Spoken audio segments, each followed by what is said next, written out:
श्रीगुरुभ्यो नमः। हरिः ॐ। ॐ मयि मेधां मयि प्रजां मयि अग्निस्तेजो दधातु मयि मेधां मयि प्रजां मयि इन्द्र इन्द्रियं दधातु मयि मेधां मयि प्रजां मयि सूर्यो भ्राजो दधातु। ॐ या कुन्देन्दुदुषारहारधवला या शुभ्रवस्त्रान्विता या वीणावरदण्डमण्डितकरा या श्वेतपद्मासना या ब्रह्माच्युतशङ्करप्रभृतिभिः देवैः सदा पूजिता सा मां पातु सरस्वती भगवती निःशेषजाड्यापहा।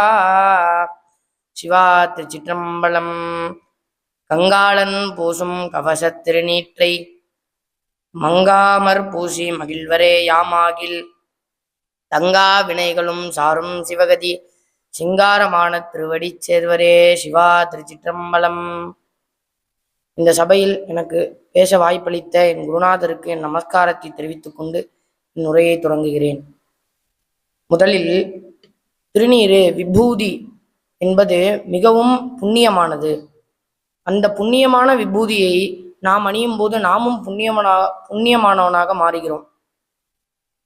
எடுத்துக்காட்டிற்கு இந்த திருமந்திரத்தை எடுத்துக்கொண்டால் கூட கங்காளன் பூசும் கவச திருநீற்றை, கங்காளன் என்றால் யாவரேனும் எலும்புக்கூட்டை தோளினில் அணிந்த சிவபெருமான் அணிந்து கொள்வதும், கவச திருநீற்றை அணிந்தோர் யாவருக்கும் கவசமாய் நிற்பதும், மங்கமார் பூசி மகிழ்வரே யாமாகில் அதன் வெண்ணொளி மிக விளங்குமாறு பூசி மகிழ்வராயின் அவரிடத்தில் நீங்கா வினைகள் அனைத்தும் நீங்கி சிவகதி கூடி சிவனது அழகிய திருவடிகளை அடைவர் என்று திருமூலர் கூறுகிறார்.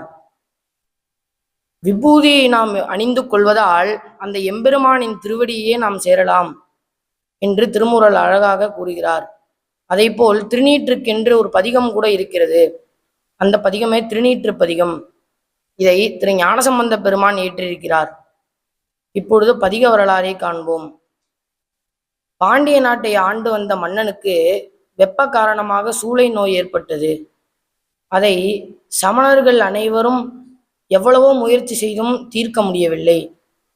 அப்பொழுது மன்னனின் அக்கா திரு ஞானசம்பந்த பெருமானின் பெயரை கூறி, ஞானசம்பந்த பெருமான் கண்பட்டால் பிறவி நோயே நீங்கிவிடும், இந்த நோய் நீங்காதா என்று கூறி ஞானசம்பந்த பெருமானை அழைக்க ஞானசம்பந்த பெருமான் வந்து இந்த திருநீற்று பதிகத்தில் உள்ள 11 பாடல்களையும் பாடி அந்த திருநீற்றை மன்னனின் வயிற்றில் கொஞ்சம் வைத்து கொஞ்சம் கையில் கொடுத்தவுடன் மன்னனுக்கு அனைத்தும் குணமாகி மன்னர் குணமடைந்தார்.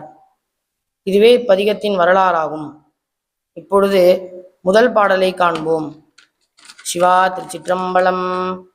மந்திரமாவது நீரு வானவர் மேலது நீரு, சுந்தரமாவது நீரு துதிக்கப்படுவது நீரு, தந்திரமாவது நீரு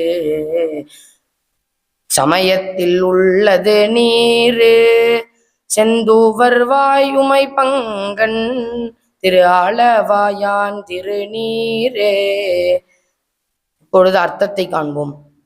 மந்திரமாவது நீர் என்றால், மந்திரம் என்றாலே அதற்கென்று ஒரு பலன் இருக்கும். அதேபோல் இந்த திருநீரும் மந்திரம் போல நினைத்தவர்களுக்கு நினைத்ததையும் கேட்டவர்களுக்கு கேட்டதையும் கொடுக்கும் பலனுடையது என்கிறார். வானவர் மேலது நீரு, வானவர் என்றால் சிவலோகத்தில் உள்ளவர், சிவமானவர் என்றெல்லாம் அர்த்தம் உண்டு. சிவமானவர் அதாவது சிவலோகத்தில் உள்ள எம்பெருமான் மேனி முழுவதும் இந்த திருநீரை தான் பூசிக்கொண்டிருக்கிறார் என்று ஞானசம்பந்த பெருமான் கூறுகிறார். சுந்தரமாவது நீரு, சுந்தரம் என்றால் அழகு, சிவப்பொலிவு என்ற அர்த்தம். இந்த திருநீரை நாம் அணிந்து கொள்ளும் பொழுது நாம் சிவப்பொலிவை அடைகிறோம். அடுத்ததாக துதிக்கப்படுவது நீரு. துதிக்கப்படுவது நீர் என்றால் அதற்கு இந்த பதிகமே ஒரு சான்றாகும். இந்த திருநீற்றை பற்றி புகழ் பாடுவது இந்த பதிகம், அதனால் இப்பதிகமே இதற்கு சான்றாகும். தந்திரமாவது நீரு. தந்திரம் என்றால் ஆகமம். ஆகமத்தில் இந்த விபூதியை பற்றி மிக அழகாக கூறியிருக்கிறார்கள். அதில் சுப்ரபேதாகமத்தில் சர்வதீர்த்தேஷு யத் ஸ்நானம் சர்வயஜ்ஞேஷு யத்பலம் தத்பலம் கோடி குணிதம் பஸ்மஸ்நானேன சித்தியதி அப்படின்னா, சர்வ தீர்த்தேஷு யத் ஸ்நானம், எல்லா புண்ணியமான தீர்த்தங்களிலும் ஸ்நானம் செய்த பலனும், சர்வ யஜ்ஞேன யத்பலம், எல்லா ஹோமங்களையும் எல்லா பலனுடைய ஹோமங்களையும் செய்த பலனையும் விட தத்பலம் கோடி குணிதம், கோடி மடங்கு பலன் அதிகமாக எதில் கிடைக்கும் என்றால் பஸ்மஸ்நானேன சித்தியதி, பஸ்மஸ்நானம் செய்வதனால் இது எல்லாத்தையும் விட கோடி மடங்கு பலன் நமக்கு அதிகமாக கிடைக்கும் அப்படின்னு சுப்ரபேதாகமத்துல சொல்லியிருக்கு. சமயத்தில் உள்ளது நீரு. சிவசமயத்தில் விபூதிக்கு ஒரு மிகப்பெரிய இடம் இருக்கிறது. ஒரு பிராமணனுக்கு எவ்வாறு பூனல், சிகை, ருத்ராட்சம் இதெல்லாம் முக்கியமோ அதை போன்று ஒரு பிராமணனுக்கு, பிரம்மச்சாரிக்கு விபூதி மிகவும் முக்கியமாக இருக்கிறது. அதனால் சிவசமயத்தில் அதுக்கு மிக முக்கியமாக இடம் இருக்கின்றது. அதை ஞானசம்பந்த பெருமான் சமயத்தில் உள்ளது நீரு என்று இங்கு அழகாக கூறியிருக்கிறார். அடுத்ததாக செந்துவர் வாயுமை பங்கன் திரு ஆளவாயான் திருநீரே. செந்துவர் வாயுமை பங்கன், செந்துவர்னா செம்மை நிறமுடைய பவளம் என்று அர்த்தம். செந்துவர் வாயுமை பங்கன், செம்மை நிறமுடைய பவளத்தை போன்று வாயை உடைய உமையின் பாகன், அதாவது உமையொரு பாகனாகிய திரு ஆளவாயில் வீற்றிருக்கும் அந்த எம்பிரானது திருநீரே இவ்வளவு பெருமைகளை உடைய திருநீரு என்று முதல் பாடலில் ஞானசம்பந்த பெருமான் கூறுகிறார். அடுத்ததாக இரண்டாவது பாடல். திருச்சிற்றம்பலம். வேதத்தில் உள்ளது நீரு வெந்துயர் தீர்ப்பது நீரு, போதம் தருவது நீரு, உண்மை தவிர்ப்பது நீரு, ஓதத்தகுவது நீரு, உண்மையில் உள்ளது நீரு, சீத புனல் வயல் சூழ்ந்த திரு ஆளவாயான் திருநீரே. சிவா திருச்சிற்றம்பலம். வேதத்தில் உள்ளது நீரு. ஆகமத்தில் எவ்வாறு கூறியிருக்கிறார்களோ அதே போல் வேதத்திலும் விபூதியை பற்றி கூறியிருக்கிறார்கள் என்று நமக்கு பெரியவர்கள் சொல்கிறார்கள். எதில் சொல்கிறார்கள் என்றால், ஸ்காந்த புராணத்தில் சங்கர சம்ஹிதை என்னும் சம்ஹிதையில் உபதேச காண்டத்தில் 9வது அத்தியாயத்தில்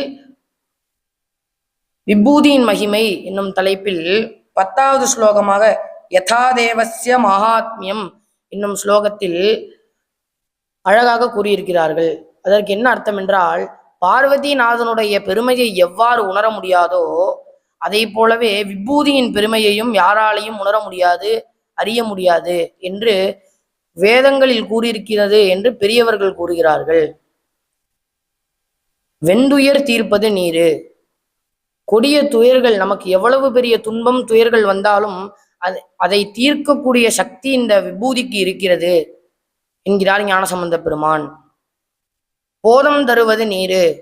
போதம் என்றால் சிவஞானம். அந்த சிவஞானத்தை நமக்கு அளிப்பது இந்த விபூதி என்கிறார் ஞானசம்பந்த பெருமான். புண்மை தவிர்ப்பது நீரு. புண்மை என்றால் அறியாமை. அந்த அறியாமை என்னும் இருளிலிருந்து நம்மை நீக்குவது இந்த விபூதி என்கிறார். ஓதத்தகுவது நீரு. ஒரு ஆசிரியர் மாணவர்களுக்கு போதிக்கும் அளவு பெருமை உடையது இந்த திருநீரு. போதிக்கும் பொழுது அணியும் அணிகலனாகவும் இது இருக்கின்றது என்று கூறுகிறார். உண்மையில் உள்ளது நீரு. இந்த திருநீரானது மெய்ப்பொருளாக விளங்குகிறது என்று கூறுகிறார். அடுத்து சீதப்புனல் வயல் சூழ்ந்த திரு ஆளவாயான் திருநீரே. சீதப்புனல் வயல் என்றால் குளிர்ந்த நீர் நிரம்பிய வயல்களை உடைய திரு ஆளவாயில் இருக்கும் அந்த எம்பிரானது விபூதியே இவ்வளவு பெருமை உடையது என்று 2வது பாடலில் குறிப்பிடுகிறார். அடுத்ததாக 3வது பாடல். சிவா திருச்சிற்றம்பலம். முக்தி தருவது நீரு முனிவர் அணிவது நீரு, சத்தியமாவது நீரு தக்கோர் புகழ்வது நீரு பக்தி தருவது நீரு பரவ இனியது நீரு சித்தி தருவது நீரு திரு அளவாயான் திருநீரே. இதில் முக்தி தருவது நீரு என்றால் நமக்கு வீடு பேறு அளிப்பது இந்த திருநீரு என்று கூறுகிறார். முனிவர் அணிவது, முனிவர்கள் சித்தர்கள் அனைவருக்கும் விபூதி என்றால் மிக பிரீத்தி. அந்த முனிவர்கள் அணிவது இந்த விபூதி என்கிறார். சத்தியமாவது நீரு என்றால் சத்தியமாக ஒரு நிலையோடு இருப்பது இந்த விபூதி என்கிறார். தக்கோர் புகழ்வது நீரு, தக்கோர் என்றால் சிவனடியார், அந்த சிவனடியார்களால் புகழ் பெற்றது இந்த திருநீரு. பக்தி தருவது நீரு, அந்த இறைவனிடம் அந்த எம்பெருமானிடம் நமக்கு பக்தியை விளைவிப்பதே இந்த திருநீரு தான் என்று கூறுகிறார். பறவை இனியது நீரு, பறவை இனியது என்றால் வாழ்த்துவதற்கு இனியதாக இந்த திருநீரு இருக்கிறது. சித்தி தருவது நீரு திரு ஆளவாயான் திருநீரே, இந்த அஷ்டமா சித்திகளையும் நமக்கு அளிக்கும் இந்த திருநீரானது அந்த எம்பெருமானது திருநீரே என்று ஞானசம்பந்த பெருமான் 3வது பாடலில் அழகாக கூறுகிறார். நாம் விபூதி அணிவதினால் நம்மிடம் இருக்கும் கெட்ட எண்ணங்கள், துஷ்ட சக்திகள், துர்தேவதைகள் அனைத்தும் விலகுகின்றன. இதை பற்றி பூர்வ காமிகாகமத்தில் என்ன கூறுகிறது என்றால், ஸ்ரீகரஞ்ச பவித்ரஞ்ச ஹாரம் ஆபரணம் ததா லோகவசியகரம் புண்ணியம் பஸ்மஸ்நானம் தினே தினே ஜுராபஸ்மார பைஷாச்ச பிரம்மராட்சச பீடிதாக பஸ்மலேபன மாத்திரேன ஸ்வஸ்தாமார்த்தியா பவந்தி ச. இதுக்கு என்ன அர்த்தம்னா, ஸ்ரீகரஞ்ச பவித்ரஞ்ச ஹாரம் ஆபரணம் ததா, நமக்கு ஸ்ரீகரஞ்ச செல்வம் அளிப்பதும் பவித்ரஞ்ச புண்ணியம் அளிப்பதும் ஸ்ரீகரஞ்ச பவித்ரஞ்ச ஹாரம் ஆபரணம் ததா, நமக்கு மாலை போன்று அணிகலனாக இருப்பதும் லோகவசிய கரம் புண்ணியம் பஸ்மஸ்நானம் தினே தினே, இந்த உலகத்தோர் அனைவரையும் கவருகின்றதும் நமக்கு கவச்சமாக இருப்பதும், கவச்சமாக இருந்து நம்மை காக்கும் இந்த திருநீற்றை பஸ்மஸ்நானத்தை நாம் தினம் தினம் செய்ய வேண்டும். அப்படி செய்தால் ஜுராபஸ்மார பைஷாச்ச பிரம்மராட்சச பீடிதாக, ஜுவரம் போன்ற நோய்களிலிருந்தும் அபஸ்மாரம் போன்ற பூதங்களிலிருந்தும் பைஷாச்ச பிசாசு போன்ற துர்தேவதைகளிடமிருந்தும் பிரம்மராட்சசர்கள் போன்ற கொடியோர்களிடமிருந்தும் நம்மை காப்பாற்றும். பஸ்மலேபன மாத்திரேன ஸ்வஸ்தாமர்த்தியா பவந்தி ச, அவர்களிடமிருந்து நம்மை காப்பாற்றி நமக்கு அனைத்து புண்ணியங்களையும் தரும் என்று பூர்வ காமிகாகமத்தில் கூறியிருக்கின்றது. அதேபோல் நாமும் இந்த பஸ்மத்தை அணிந்து புண்ணியமானவர்களாக மாறுவோம் என்று கூறி இந்நுரையை முடித்துக்கொள்.